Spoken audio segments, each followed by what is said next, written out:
So the accreditation standards are published jointly between the Australian Dental Council and the Dental Council in New Zealand, and they really set out the structures and systems arrangements that an education provider needs to have in place in order to deliver high quality dental education and training which will meet the professional competencies for a student's chosen profession and allow them to register either with the Dental Board of Australia or the Dental Council in New Zealand at the end of their training.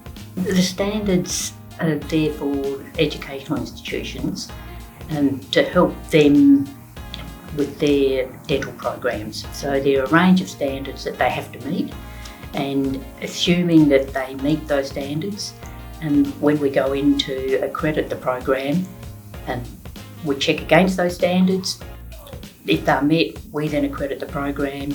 The dental board can then approve the program and students graduate from an accredited program, which means that those students have the skills and abilities and attitudes to safely practice dentistry.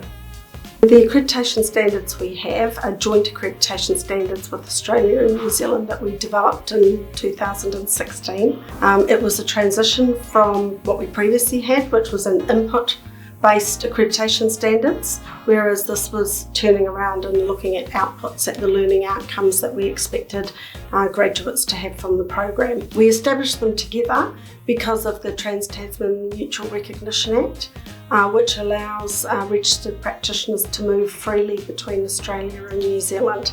Therefore, by setting the accreditation standards at the same level, it assured us that education providers in Australia and New Zealand were outputting graduates with the same level of competencies. We started with accreditation guidelines. So they were quite broad, and institutions looked at those guidelines and applied for accreditation. We'd go in and have a look and use quite a bit of judgment around those guidelines. That was changed, probably 8 or 10 years ago, and we introduced standards which were far clearer for institutions to understand and far more objective. So we thought that was pretty good.